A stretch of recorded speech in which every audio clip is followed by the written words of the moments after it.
Bonsoir à toutes et à tous et bienvenue dans Smart Bourse. Smart Bourse, votre rendez-vous bourse en direct sur Bismart for Change tous les jours de 17h à 18h. Une émission que vous pouvez retrouver également en replay sur bismart.fr ou écouter en podcast sur toutes les plateformes de podcast. Au sommaire de cette édition, une question que nous nous poserons dans un instant. La Fed baissera-t-elle ses taux de 25 ou de 50 points de base lors de sa prochaine réunion de politique monétaire? C'est en tout cas la question que semble se poser les marchés à l'heure actuelle, alors avec quand même évidemment un scénario majoritaire autour d'une baisse de 25 points de base. Mais si je dis que c'est la question que semble se poser le marché, c'est parce que la question même de savoir si la Fed baissera ou non ses taux directeurs lors de sa prochaine réunion de politique monétaire ne semble plus faire l'ombre d'un doute pour les marchés. En cause, un marché du travail qui souffre aux États-Unis avec des créations d'emplois plus faibles que prévues sur les derniers mois, mais aussi une désinflation qui ralentit. En témoigne le chiffre d'hier qui montre une certaine persistance de celle-ci au mois d'août.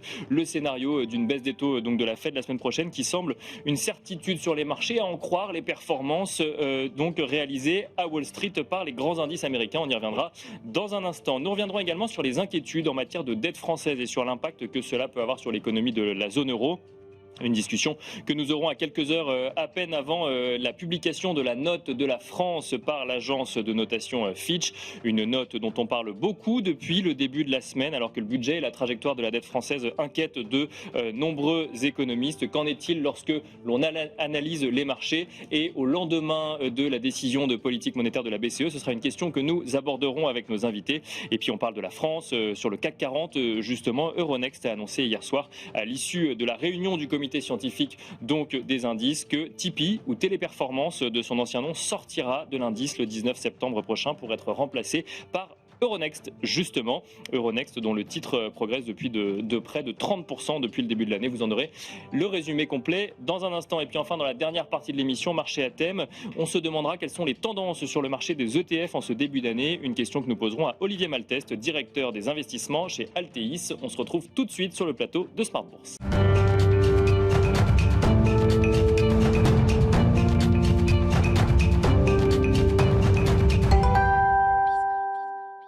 Et nous commençons tout de suite cette émission avec Tendance mon ami, le résumé complet de l'actualité boursière du jour proposé par Pauline Gratel. Bonsoir Pauline. Bonsoir.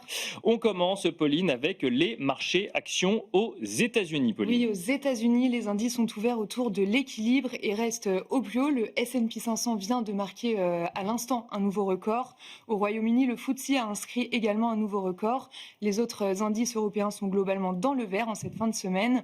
Le CAC 40 qui cédait du terrain ce matin évolue finalement autour de l'équilibre et même légèrement positif. Au-delà de 7800 points, l'indice parisien gagne environ 2% sur la semaine. Alors, on l'aura lu dans tous les journaux, entendu sur toutes les radios, dans toutes les télévisions. Les investisseurs sont dans l'attente de la décision de Fitch sur la note de la France ce soir, Pauline. Oui, ils redoutent un abaissement de la note de la France. L'an dernier, Fitch avait maintenu la note à double A-, avec une perspective négative, mais avec les tensions politiques, l'agence pourrait abaisser sa note à A+. Ce n'est qu'une première étape, car on attend aussi les notes de Moody's le 24 octobre, puis celle de S&P le 28 novembre. Est-ce que cette attente fait bouger les marchés obligataires, Pauline ? Le rendement américain à 10 ans est stable autour de 4,05%. En Europe, le rendement allemand se tend un petit peu autour de 2,70% et le rendement français de même échéance suit la même tendance et évolue autour de 3,50%. Sur le marché des changes, l'euro-dollar se traite autour de 1,17. Côté macro, les secondes estimations d'inflation étaient attendues pour la France, l'Allemagne et l'Espagne, Pauline. Oui, et pour ces trois pays, tous les chiffres sont confirmés. Commençons par la France. En données harmonisées et sur un an, l'inflation progresse de 0,8%. Côté allemand, sur un an, elle s'établit à plus 2,1%. Et enfin, en Espagne, l'inflation progresse de 2,7% sur un an, toujours en données harmonisées. On le disait en introduction, la composition du CAC 40 évolue, Pauline. Oui, elle évolue à l'occasion de sa révision annuelle. Euronext remplace Tipeee, ex-Téléperformance. Cela sera effectif vendredi prochain, le 19 septembre, après la clôture. En termes de capitalisation, Euronext est valorisé 14 milliards d'euros et Tipeee à 3,7 milliards d'euros. Et alors, si on regarde du côté des valeurs en France, toujours, on voit que Edenred et Pluxee plongent de près de 10%, Pauline. Oui, encore, après l'ouverture de l'enquête turque lundi, c'est maintenant la crainte que certaines mesures proposées par François Bayrou dans le budget 2026 ne soient retenues par le nouveau gouvernement. Il y a notamment la proposition de créer un prélèvement social sur les titres restaurants de 8%. Toujours côté valeur, mais aux États-Unis à présent, Adobe publiait ses résultats hier soir. Le groupe fait état de résultats supérieurs aux attentes pour le trimestre clos. Les revenus de Adobe s'établissent à près de 6 milliards de dollars, ce qui correspond à une croissance de 10% à taux de change constant. Le titre est à l'équilibre à Wall Street. Et on finit avec l'agenda de la semaine prochaine, Pauline. L'événement de la semaine prochaine, ce sera évidemment la réunion de politique monétaire de la Réserve fédérale américaine mardi et mercredi, qui devrait baisser ses taux de 25 points de base selon les analystes. Merci Pauline Gratel, Tendance mon ami, le résumé complet de l'actualité boursière du jour. Et quant à nous, on se retrouve tout de suite dans Planète Marché.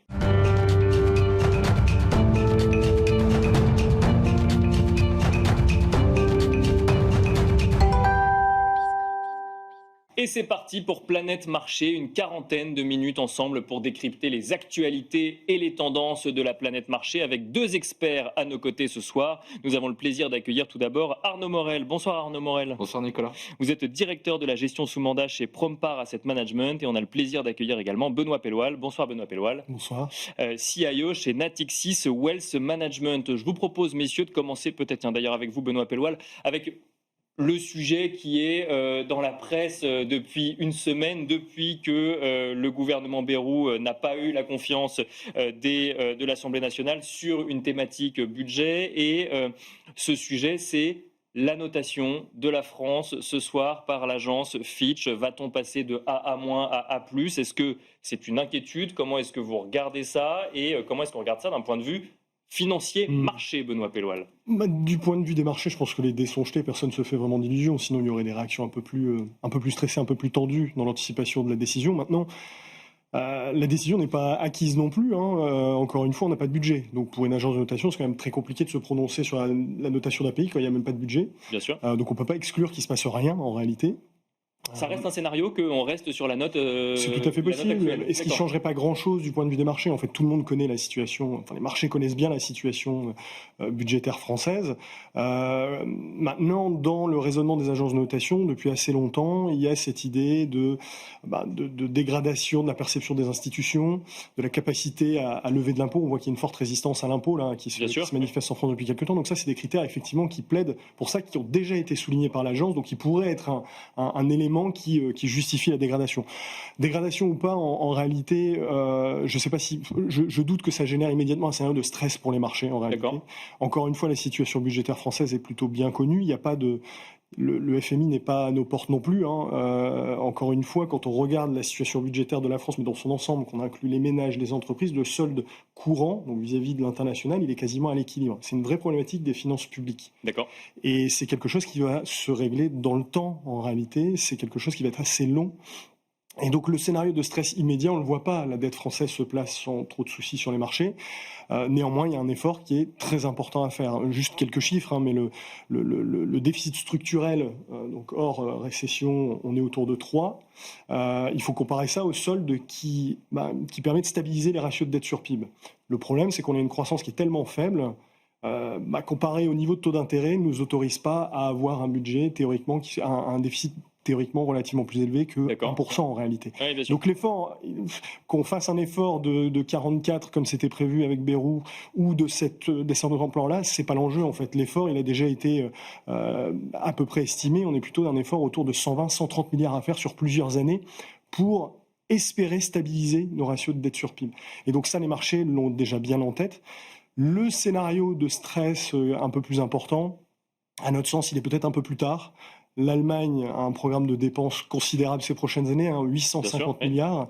Ça implique des émissions de l'ordre de 175 à 200 milliards par an, par rapport à 50 l'année dernière. C'est là où le papier français peut être victime d'une concurrence sur les marchés. Une pour plus se grande presser. concurrence Exactement. sur le marché. C'est plus ça qui pourrait générer un peu de stress pour les marchés, à mon avis, cet effet offre de papier sur le marché en même temps, que la situation budgétaire en elle-même, qui aujourd'hui est bien connue et dont on sait que la vraie problématique, c'est une problématique de croissance insuffisante qui va prendre probablement plusieurs années à être adressée.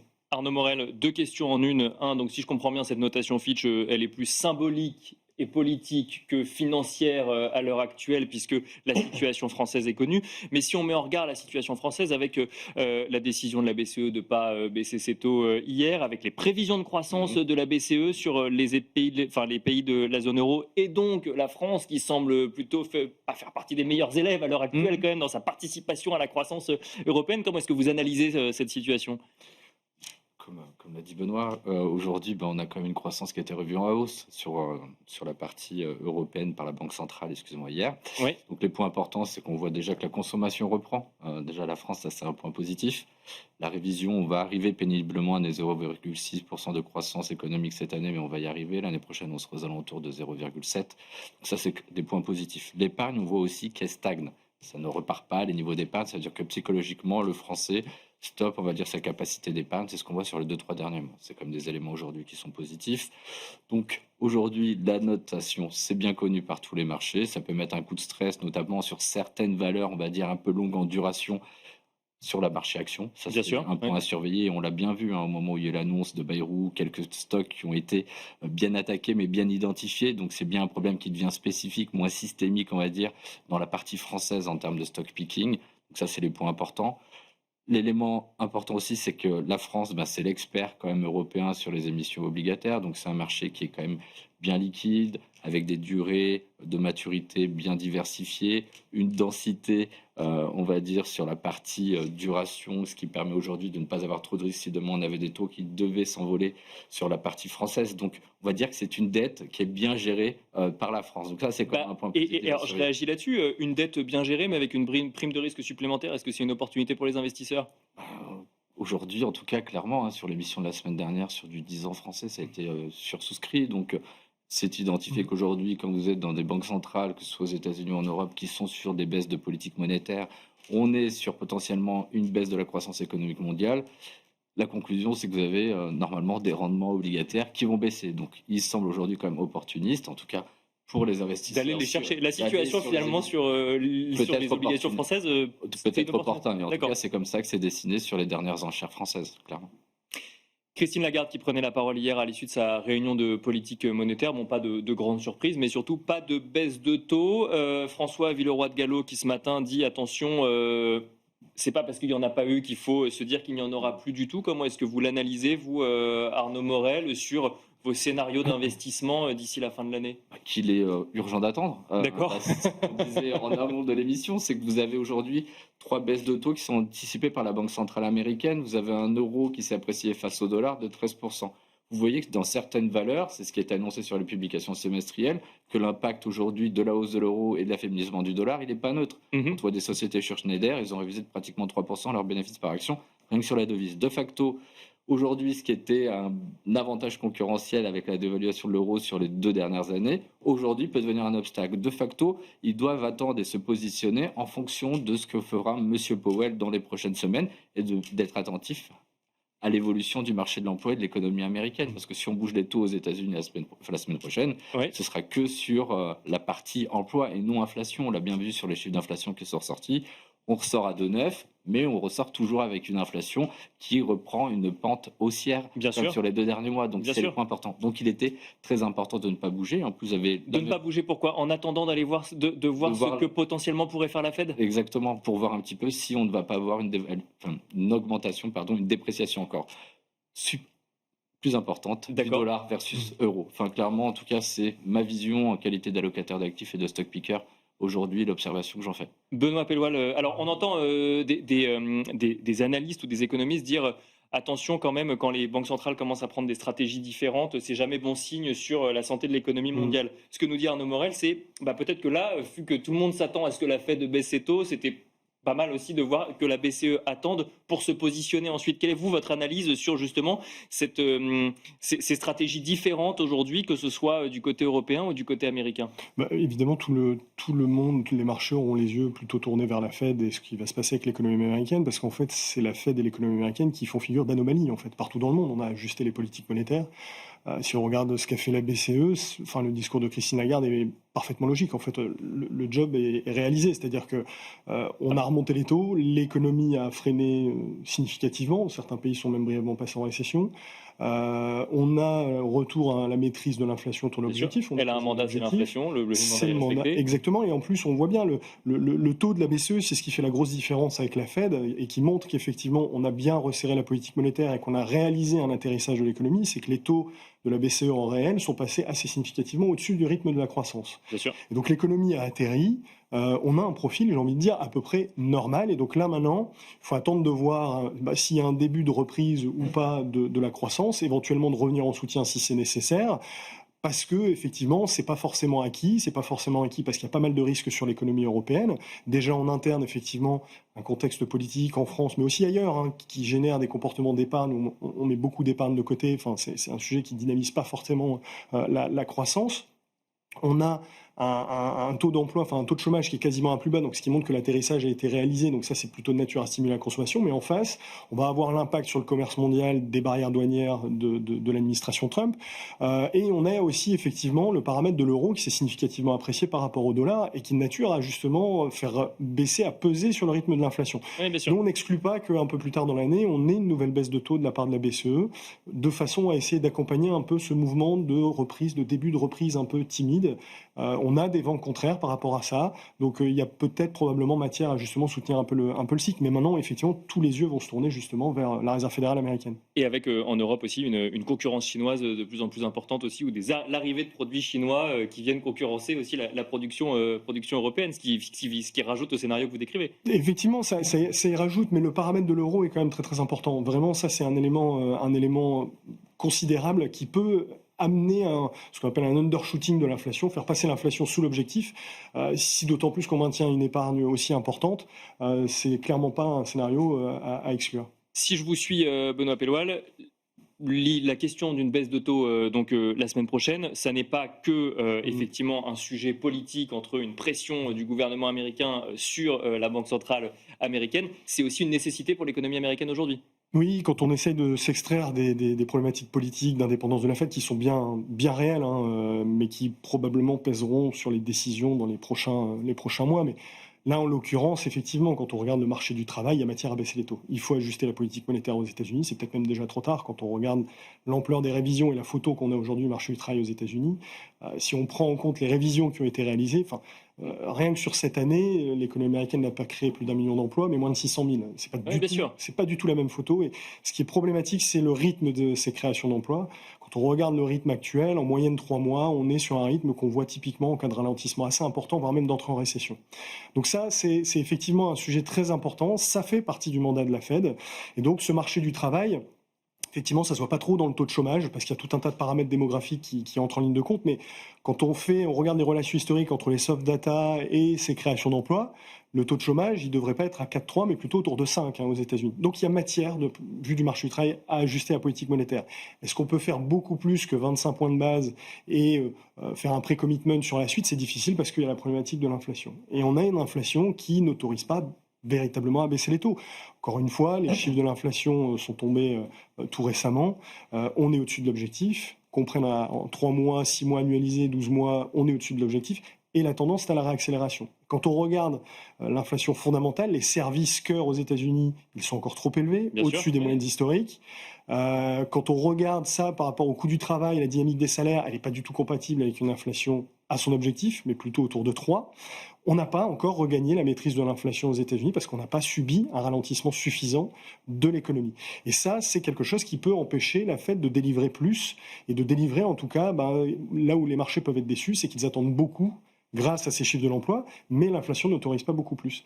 Historiquement... Attendre beaucoup, ça veut dire attendre plus que 25 points de base ou attendre plusieurs baisses de taux successives? C'est ça, nous on pense qu'il y aura plusieurs baisses de taux successives, ça serait justifié du point de vue du marché du travail, mais attention, c'est là où il y a un risque, parce que c'est pas forcément acquis qu'on entre dans un cycle d'assouplissement monétaire aussi simplement, à cause de cette problématique inflationniste toujours persistante, et à cause d'une relative prudence. Historiquement, la Fed n'a quasiment jamais baissé ses taux dans une telle configuration. Les seules fois où c'est arrivé, c'était en 80 ou en 2001, et à chaque fois, ça répondait à une situation d'urgence. 80, l'économie était très largement en récession. 2001, les marchés actions avaient significativement chuté. C'était le début de l'éclatement de la bulle TMT.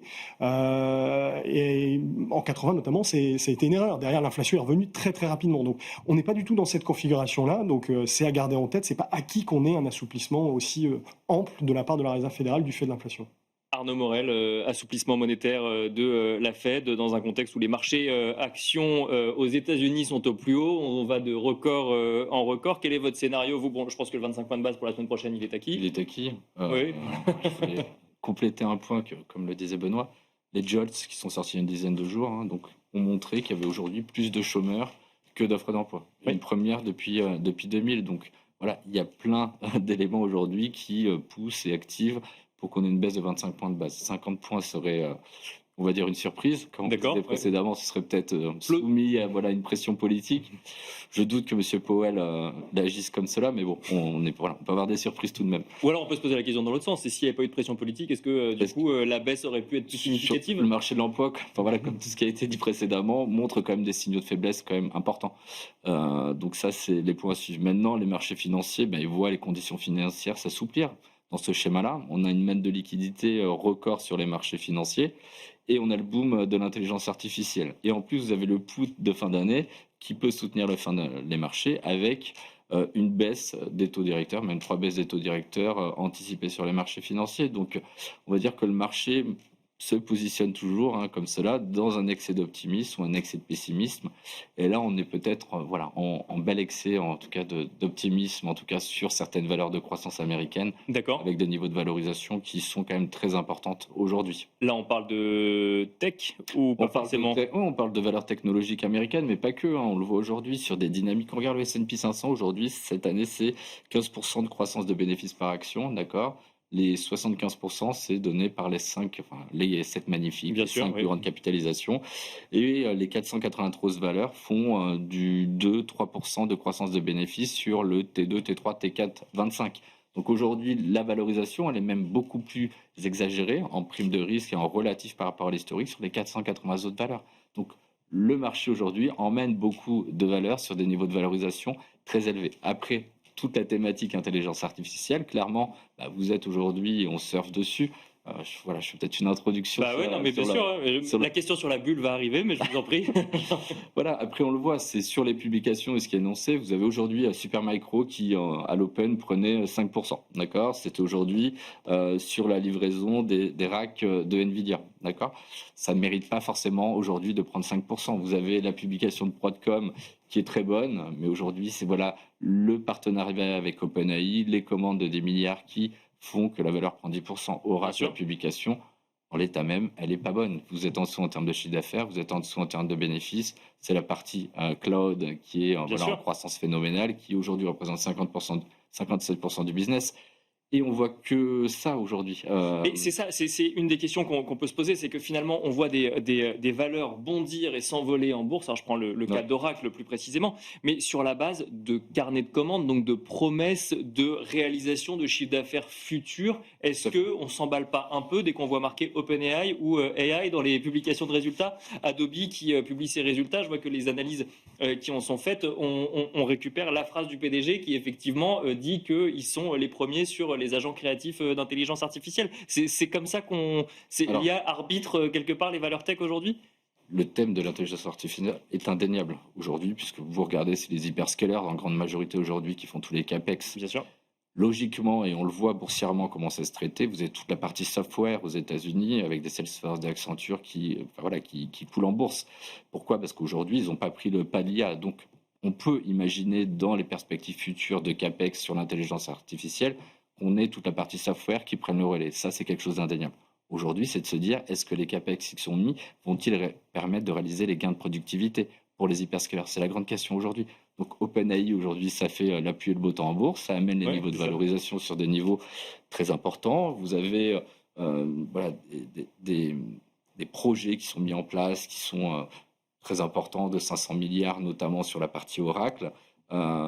Partenariat avec OpenAI, il n'est lu que ça dans le message, d'accord ? Et ça suffit. D'accord. Maintenant, mais qu'en pense du coup le gérant qui doit faire des analyses ? Aujourd'hui, on fait abstraction de cela. On maintient bien sûr une allocation sur ces titres-là, ou en tout cas sur ces zones-là. Par contre, on est plus d'avis aujourd'hui à prendre des bénéfices, et ça fait un petit moment d'ailleurs qu'on prend des bénéfices sur cette thématique-là, mais on va dire qu'on a une fin d'été qui est vraiment on the fire sur les marchés financiers, ou une seule petite nouvelle, c'est tous les jours. Ça a commencé il y a 10 jours avec Alphabet et on va dire l'annonce du tribunal qui a permis de garder son moteur de recherche, Apple qui a suivi. Alors qu'Apple, on doute quand même un petit peu aujourd'hui sur ses capacités de croissance, mais Apple suit parce qu'ils vont permettre et garder, on va dire, Chrome en termes de moteur de recherche, pouvoir verser les 20 milliards. Donc voilà, c'est aujourd'hui un blue sky scénario qui est en train de se matérialiser sur les valeurs technologiques américaines, en disant que le schéma IA est toujours présent, il va y avoir des relais. Aujourd'hui, il faut faire attention aux valorisations. Une dernière question avant d'entendre Benoît Pelloual sur le sujet. On entend souvent les multiples sont trop élevés, les valeurs sont trop chères. Et puis il y a souvent des défenseurs de la tech qui nous disent oui, mais regardez les chiffres d'affaires anticipés, le potentiel des valeurs en question. Vous, ce que vous nous dites aujourd'hui, c'est attention quand même, un petit peu de prudence et de mesure sur le sujet. Exactement, ouais. Tout à fait. Je pense que j'ai argumenté dans ce sens, bien sûr. Benoît Pelloual, comment est-ce que vous voyez cette thématique intelligence artificielle en bourse à l'heure actuelle? Enfin, c'est même pas cette thématique, c'est cet argument dans les publications de résultats de certaines entreprises tech. Je rejoins largement ce qui m'a été évoqué sur les valorisations. On pense qu'on est revenu à une forme d'exubérance qu'on avait vue en début d'année, justement. C'est-à-dire que c'est vrai que quand on regarde depuis 2 ans, l'évolution des multiples a suivi, dans l'ensemble du marché, a suivi justement la génération de profits. Sauf que maintenant, on en est dans une situation où effectivement les valorisations semblent tendues, en concomitance avec un environnement macro dans lequel l'économie est appelée à ralentir, et des taux d'intérêt qui sont encore relativement élevés. Donc c'est pas forcément ces valorisations absolues qui posent problème, c'est d'avoir de telles valorisations avec des niveaux de taux qui sont encore relativement élevés, qui ne se sont pas encore ajustés. Et c'est ça qui fait que d'un point de vue d'allocation active, c'est compliqué. On parle d'exubérance parce que voilà, quand on compare, on fait une valorisation relative au niveau de taux d'intérêt, on a une prime de risque qui est même quasiment négative aux États-Unis. D'accord. Donc ça, c'est effectivement un gros signal qui vous dit que attention, sur ces niveaux de valorisation, il faut être relativement prudent. Maintenant, encore une fois... Donc Oracle est trop cher, c'est ça qu'il faut comprendre? Je ne vous demande pas de s'exprimer sur une valeur en particulier, mais en tout cas un bond de 30% sur la base d'un partenariat avec OpenAI. Si on essaye de prendre un peu de recul, qu'on regarde ce qui génère notamment ces profits, il y a 2 choses. Il y a notamment une vraie dynamique de productivité. Et c'est ça qui rend les gens relativement confiants, notamment pour l'avenir, fondamentalement. C'est que l'intelligence artificielle, la tech, génère des gains de productivité. On le voit bien, si on compare la productivité et les salaires, notamment aux États-Unis, on explique bien les profits. C'est-à-dire que les boîtes ont très largement déformé la valeur ajoutée en faveur des profits grâce à une super productivité qu'on n'avait pas habituellement. D'accord. Donc ça reste relativement justifié. Maintenant, il ne faut pas oublier que depuis la fin du Covid, les ménages avaient un stock d'épargne relativement important, on consommait beaucoup plus facilement, les hausses de prix ont facilement été acceptées par les ménages, etc. Et donc, il y a eu toute une espèce de facilité à piloter ces marges pour l'ensemble des boîtes, l'ensemble des entreprises américaines. Quand on regarde le poids des profits dans le PIB et qu'on met ça en lien avec les valorisations, on s'aperçoit qu'on est dans une situation qui fait figure d'anomalie. D'accord. C'est-à-dire que les marchés valorisent cette espèce d'anomalie des profits, où on a des profits très importants, comme quelque chose qui va être vraiment durable dans le temps. Nous, on pense que c'est tout à fait possible pour la tech dans le temps, vu le rôle que ça joue dans la productivité, et qui fait la différence de l'économie américaine par rapport aux autres, ces gains de productivité. Néanmoins, on peut se poser la question, dans cette configuration de ralentissement de l'économie, s'il ne va pas y avoir une phase de retour à la réalité où justement on va effectivement peut-être un peu édulcorer ces perspectives. On voit que dans les flux notamment qui concernent la tech, dans le venture capital, etc., les flux commencent à être beaucoup moins importants. D'accord. Donc ces investissements mirobolants extrêmement importants sur lesquels tout le monde se félicite, c'est probablement vrai, mais il y a peut-être effectivement un petit peu d'excès d'enthousiasme autour de tout ça. Et c'est plus un risque de déception qui amènerait une forme de correction à notre sens qui est à redouter sur ce type de valeur. Une question peut-être en lien avec l'économie aux États-Unis et ces valeurs tech. Ces valeurs tech qui performent beaucoup, ça ne les empêche pas de licencier. On parle de gains de productivité, ce qui peut éviter de créer des emplois supplémentaires, si ce n'est supprimer des emplois existants. Est-ce qu'il n'y a pas un cercle vicieux aussi là par rapport à la situation de l'emploi aux États-Unis et ces gains de productivité promis par quelques valeurs en bourse qui vont de record en record? Si, justement, c'est une des raisons pour lesquelles ces valeurs de tech, fondamentalement, à long terme, etc., restent relativement attractives, même si on a ce risque de déception. C'est que ce sont des sociétés qui ont grossi extrêmement vite, où on a recruté énormément sans faire trop attention, et en réalité, il y a une marge en termes de restructuration qui est très très importante, et c'est probablement l'histoire à venir, la seconde histoire dans ce volet tech, c'est effectivement cette capacité à piloter les coûts de façon beaucoup plus rigoureuse que ça n'était le cas auparavant. C'est pour ça que c'est plus un risque, j'ai envie de dire, de correction qui concerne ces valeurs, plus qu'une remise en cause fondamentale de la thèse d'investissement.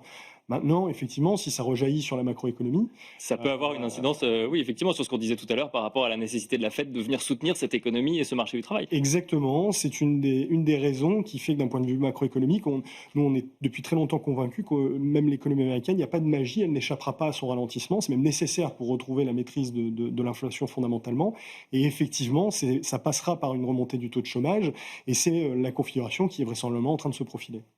Arnaud Morel, un mot sur ce sujet où on va en Chine? On va en Chine plutôt. Ça me va très bien.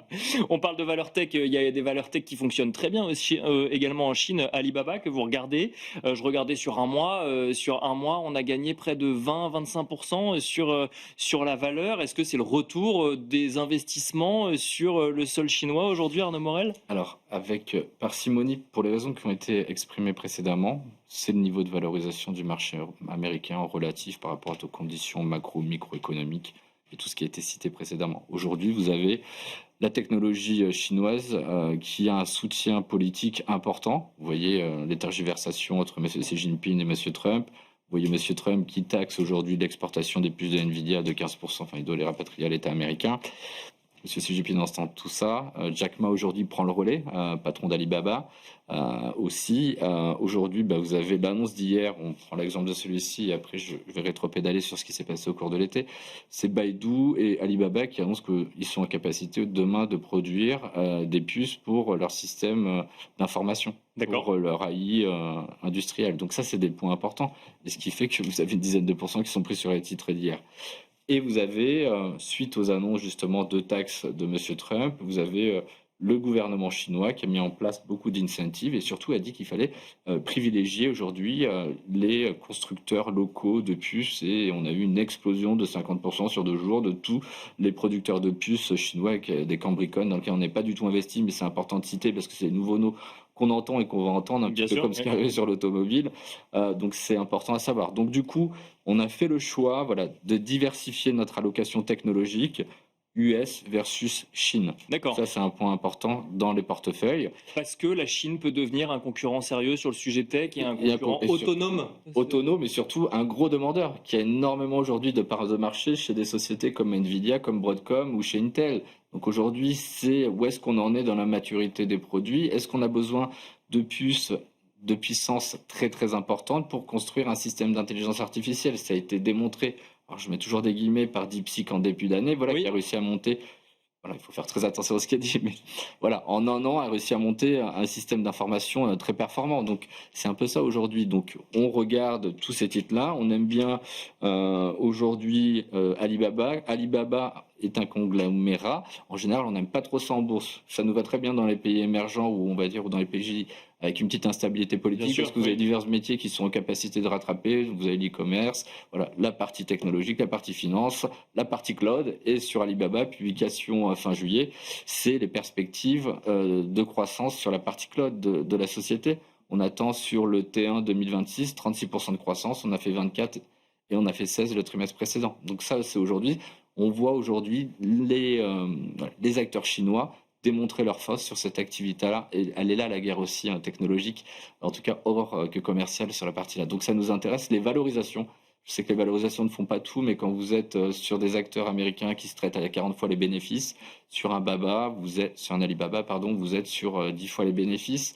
En haut de cycle, avant le Covid 2020, ça se traitait à 30 fois les bénéfices. Oui. Dans l'exagération des 2 années 2018-19, on était à 40 fois. Là, vous traitez à 10 fois et vous avez des métriques de croissance qui sont importantes. On n'oublie pas quand même la prime de risque politique. C'est pour ça que c'était ma question. Bon, alors effectivement, elle a augmenté partout, mais le risque politique en Chine, ça reste un sujet quand même. C'est un sujet. Après, c'est la poche de diversification. Vous le savez, vous le pilotez en régime de volatilité et dans la pondération que vous mettez sur cette zone-là. Après, c'est le risque reward et le risque de hausse qui est, semble-t-il, quand même très importante sur cette thématique-là aujourd'hui. Benoît Pellois, la Chine, ça redevient une terre investissable, effectivement, à la lumière de ce que nous dit Arnaud Morel sur la concurrence en matière de tech qui existe en Chine aujourd'hui? Investissable, ça reste difficile d'investir en Chine. Néanmoins, nous, on regarde ça avec beaucoup d'attention parce qu'il se passe quelque chose de très intéressant. On avait une situation macroéconomique qui était très compliquée, avec un pays qui commençait à avoir une espèce de cercle vicieux déflationniste, alors que le reste du monde des problèmes de persistance d'inflation. Et on voit qu'il y a du mieux depuis quelques temps, d'où justement le parcours des marchés actions chinois, avec des ventes au détail qui repartent, avec de l'investissement qui repart, de la distribution de crédit qui repart. On voit qu'il y a de la liquidité, etc. Donc ça repose quand même sur quelque chose. Il y a bien une inflexion qui est en train de se dérouler. Nous, ce qui nous intéresse là-dedans, c'est la façon dont ça va rejaillir sur le cœur d'investissement qui est l'Europe, tout simplement, parce qu'il y a quand même, si vous regardez le parcours des valeurs de croissance entre les États-Unis et l'Europe, où aux États-Unis c'est que de la tech, ça a super bien marché, les valeurs de croissance européennes, ça n'a pas du tout marché du fait de l'exposition à la Chine Bien sûr. et du cycle chinois qui posait beaucoup de questions. C'est probablement là où on a un argument, à mon sens, qui est supplémentaire en faveur de la zone euro en relatif. C'est-à-dire que certes, on s'inquiète de l'impact des droits de douane, etc., mais on a visiblement des développements plutôt positifs en Chine qui pourraient rejaillir sur les sociétés européennes qui sont très exposées, je pense au secteur du luxe, qui a très largement souffert justement de cette thématique. On a probablement quelque chose à jouer et qui apporte un argument supplémentaire à la thèse d'investissement de l'Europe en relatif, notamment aux États-Unis. Je réagis sur ce que vous dites, alors pas spécifiquement sur la Chine, mais sur l'impact des droits de douane. On s'inquiète de l'impact des droits de douane. Moi, je lis plutôt que l'impact en matière d'inflation, il sera plutôt aux États-Unis qu'en zone euro, mais ça reste un sujet d'inquiétude aujourd'hui, les 15% de droits de douane vis-à-vis de en zone euro vis-à-vis des États-Unis. Non, effectivement, on souscrit tout à fait. Et ben, d'ailleurs, c'est le consensus des économistes. C'est qu'au final, ce sont bien les consommateurs américains qui vont payer les barrières douanières. On est dans un monde dans lequel les barrières douanières sont significativement plus élevées. Ce fameux taux effectif dont on parle beaucoup aux États-Unis de droits de douane, il est à 17% aujourd'hui, c'est le plus élevé depuis 1936. Donc il y aura bien un impact. L'impact inflationniste ne sera pas forcément démentiel parce que l'économie américaine est surtout des services, c'est pas des biens, mais il y aura vraisemblablement quand même un impact. Et c'est d'ailleurs ce qui s'était matérialisé lors du premier mandat de Trump. Encore une fois, le premier mandat de Trump, on avait eu un peu plus d'inflation, ça avait coûté entre 0,3 et 0,7 points de PIB à l'économie américaine du fait du surcoût pour le consommateur américain. Il n'y a pas de raison que ce soit différent alors qu'on augmente, on fait x3 en termes de barrières douanières. Pour l'Europe, c'est l'environnement général qui fait que on a une tendance à avoir les échanges internationaux qui vont être problématiques, plus compliqués, et donc ça va rejaillir sur le cycle européen. Et c'est ça le risque justement pour l'économie européenne. Mais si d'un autre côté on a un gros, et c'est à la fois la faiblesse, mais surtout la force, à mon sens, de l'économie européenne, c'est d'être très ouverte à l'international. Donc ces droits de douane, c'est pas une super thématique pour l'Europe. En revanche, ce début de mieux qu'on peut voir en Chine, c'est quelque chose de très important, notamment pour les entreprises européennes. Alors, je vais vous poser une question difficile, Benoît Pellois. Enfin, difficile parce que l'idée, ça va être de ne pas parler d'IA, vu qu'on en a déjà parlé. Il va falloir parler du reste. Qu'est-ce qu'on regarde aujourd'hui sur les marchés en matière d'opportunités ou d'investissement ? Les small mid caps, on a eu un début d'inflexion du côté européen. Et ça, en fait, l'histoire des small mid en Europe, et c'est à notre sens probablement la même chose aux États-Unis, est plus lié au contexte d'accès à la liquidité, d'accès au crédit, que la réalité macroéconomique en réalité, puisque si on regardait les niveaux de valorisation et les parcours, on avait beaucoup de mal à les justifier par le simple fait de regarder le cycle macroéconomique. Et donc là, on est dans une phase où on a vu qu'en Europe, on a ajusté la politique monétaire, on revient à des conditions de financement qui sont un peu plus normales, et ça a coïncidé justement avec un début de redémarrage des small mid caps par rapport aux large caps du côté européen. Ça n'a pas encore été le cas aux États-Unis, à notre sens, la bonne et simple raison que la politique monétaire reste encore relativement resserrée. Et là, c'est effectivement un éventuel pari à jouer, mais de la même manière où les small mid caps ont été excessivement victimes sur leur valorisation d'un cycle économique qui ne le justifiait pas, on peut légitimement penser qu'en termes de performance relative, elles peuvent mieux se comporter, même si l'économie est en train de ralentir, tout simplement parce que le paramètre important sera le desserrement des conditions de crédit. Donc ça, c'est effectivement un paramètre à regarder. On a eu cette inflexion en Europe là, depuis quelques temps. Nous, on le surveille côté États-Unis. Est-ce qu'on n'a pas un redémarrage des small mid caps aux États-Unis qui est en train de se préparer ? En tout cas, c'est quelque chose qu'on va regarder dans cette stratégie de rechercher des primes de risque en relatif. Mais qu'on ne voit pas du tout à l'heure actuelle. Pour l'instant, non, on le voit en Europe. Aux États-Unis, ça n'a pas encore été le cas. L'entrée dans un desserrement de la politique monétaire, une fois qu'on aura véritablement la possibilité de pouvoir baisser les taux aux États-Unis, pourrait justement donner cette corde de rappel aux valorisations pour les small mid caps américaines. Small et mid caps américaines, est-ce qu'en Europe on regarde les valeurs du luxe par exemple, vous disiez, avec le retour enfin peut-être que Arnaud Morel en parlera, mais qu'est-ce que vous regardez d'autre que... Je pense qu'Arnaud en parlera mieux que moi, mais effectivement oui, c'est un des thèmes. Ces sociétés ont considérablement souffert de l'environnement international, et c'est pas la géopolitique, en tout cas c'est cette thématique des barrières douanières. On a passé le pic d'incertitude, même si c'est clairement pas, on a clairement pas le vent dans le dos grâce à cette thématique, mais on a passé le pic d'incertitude et on a du mieux du côté de la Chine, auquel sont très exposées ces valeurs. Donc ouais, effectivement, le secteur du luxe, de façon plus générale, les valeurs de croissance européennes, etc., plutôt internationales, c'est quelque chose qui me semble assez pertinent de nouveau à regarder de notre côté. Ouais. Arnaud Morel, même question. Qu'est-ce qu'on regarde sur les marchés financiers quand on ne parle pas d'IA et qu'on ne regarde pas l'IA? Parce que je le mets de côté, on en a déjà parlé. Est-ce qu'il y a d'autres thématiques en bourse qui se regardent à l'heure actuelle?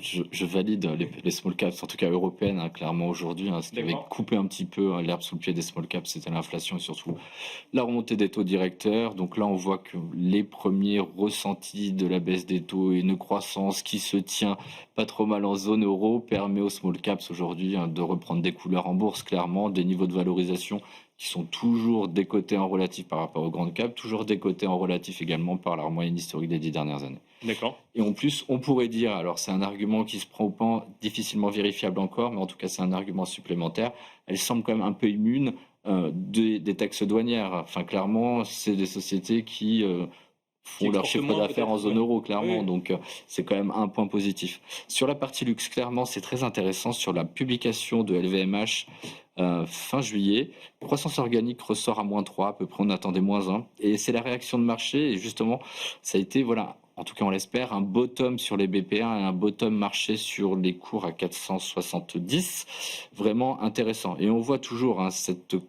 corrélation entre les BPA et le cours. Et aujourd'hui, c'est la réaction du marché qui a été faite, et par tout ce qui a été très bien dit par Benoît sur toutes les forces de soutien en Chine. Bien sûr. C'est comment ça se passe en bourse. Le CSI 300, c'est pratiquement 10% de hausse sur le mois d'août.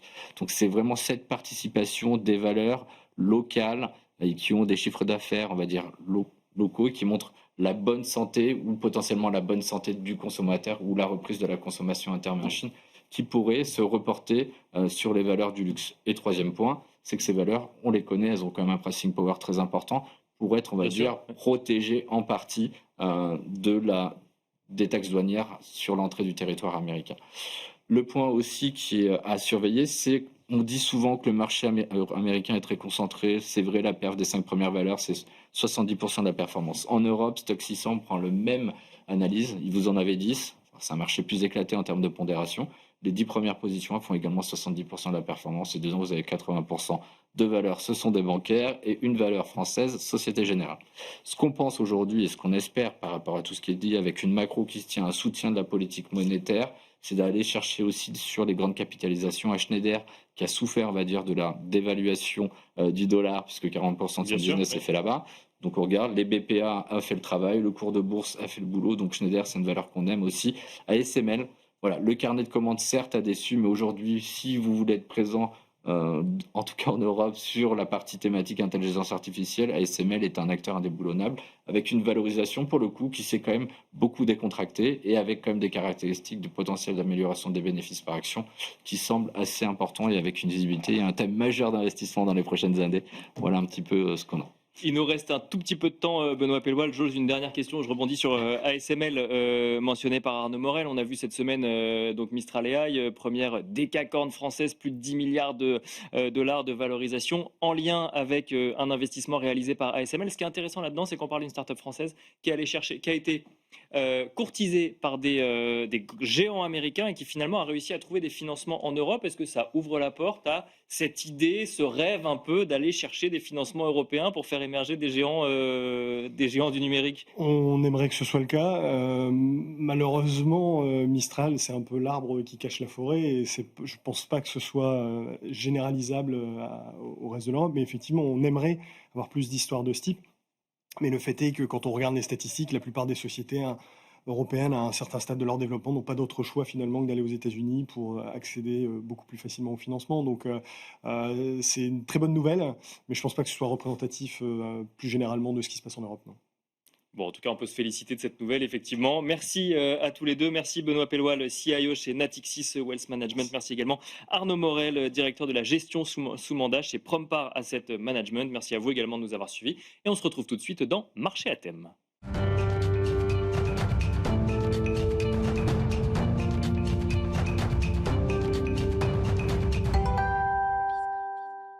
Et nous finissons cette émission donc avec Marché à thème, le dernier quart d'heure thématique de Smart Bourse où nous allons tenter de comprendre quelle est la tendance sur le marché des ETF aujourd'hui. L'Observatoire des ETF, c'est avec Olivier Malteste. Bonsoir Olivier Malteste. Bonsoir.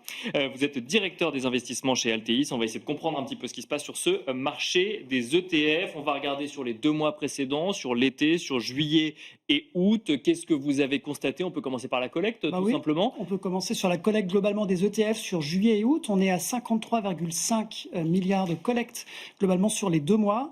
Ça veut dire que du coup, quand on regarde depuis le début de l'année, on atteint déjà 217 milliards de collecte. Donc 2024, c'était une année vraiment record sur les ETF. C'était la meilleure année qu'on ait jamais observée.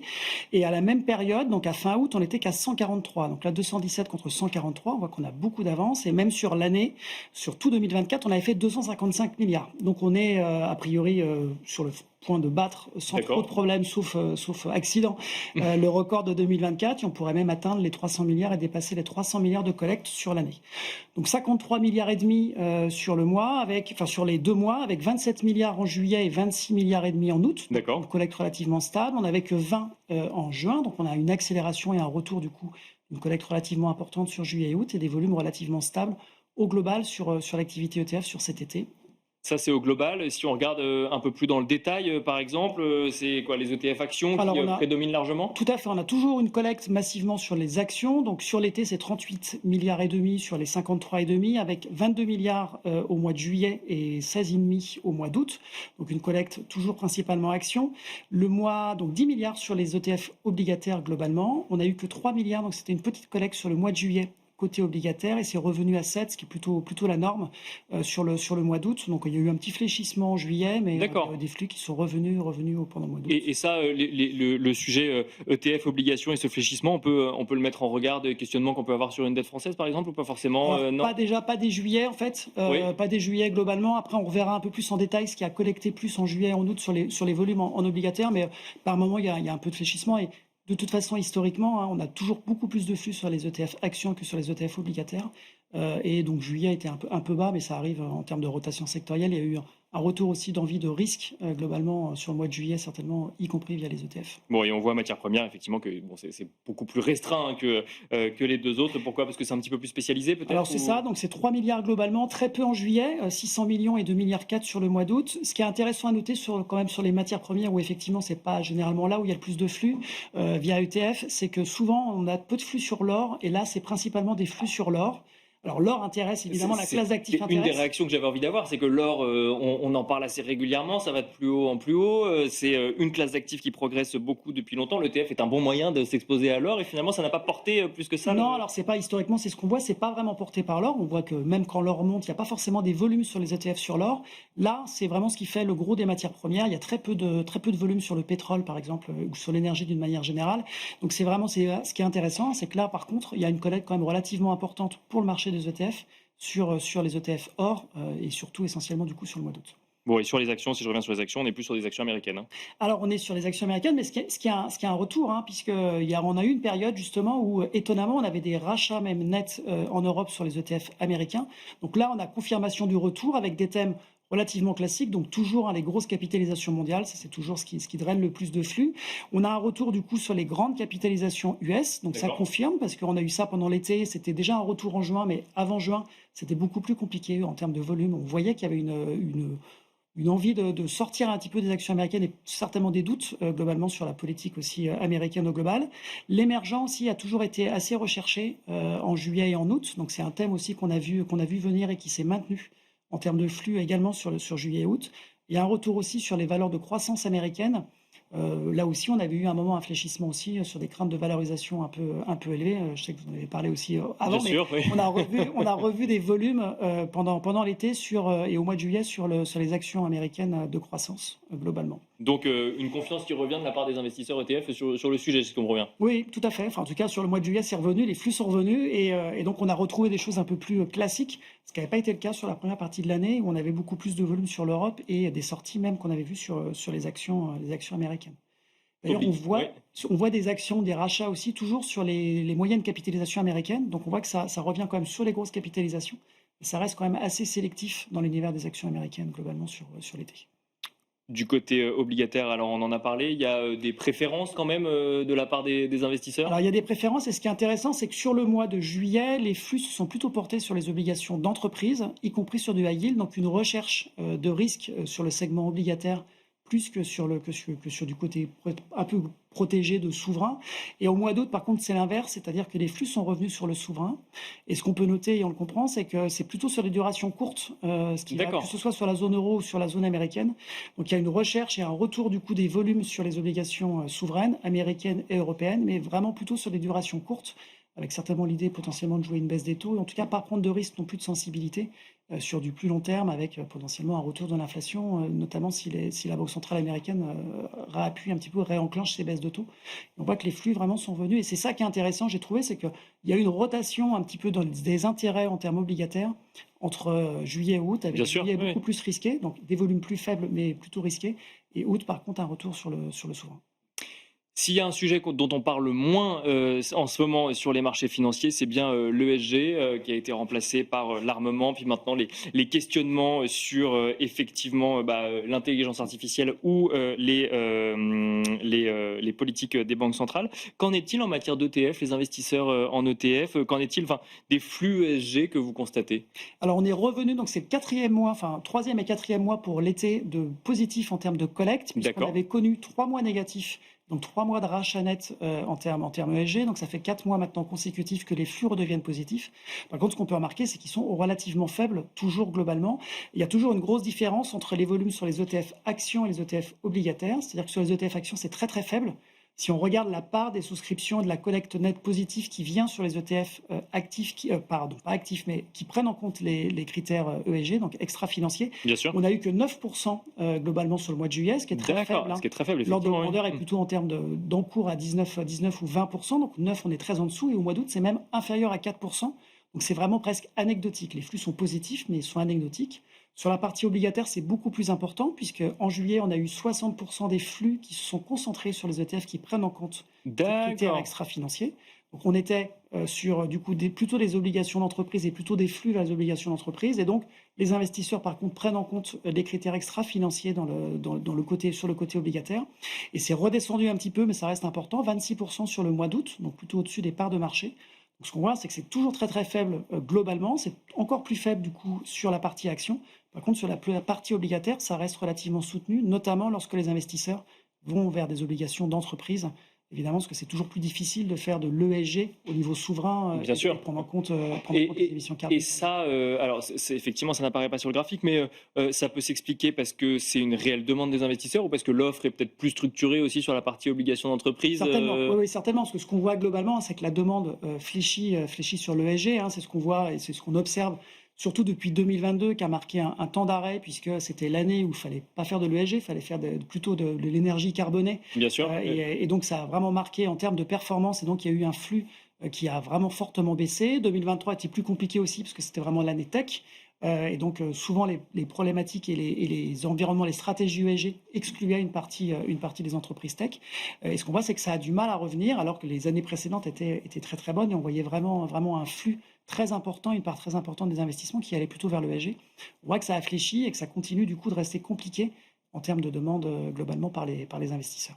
Si on regarde par société émettrice, où est-ce qu'on en est en matière de flux? Est-ce que BlackRock est toujours le premier émetteur d'ETF, Olivier Malteste? Oui, BlackRock a toujours été premier, donc ça ne change pas. Alors il y a eu des mois où ils n'étaient pas premiers, mais là globalement ils sont restés premiers. Ce qui est assez étonnant, ce qui est assez à souligner en fait sur BlackRock ou sur les gros émetteurs globalement, c'est que ce qui est compliqué vu les parts de marché qu'ils ont, c'est d'arriver à continuer à garder les parts de marché sur les collectes mois après mois. D'accord. Souvent, les premiers émetteurs, du coup, perdent un peu en parts de marché, puisqu'il y a quand même beaucoup d'intervenants et aussi qui viennent chercher sur des thématiques ou sur des choses un peu particulières.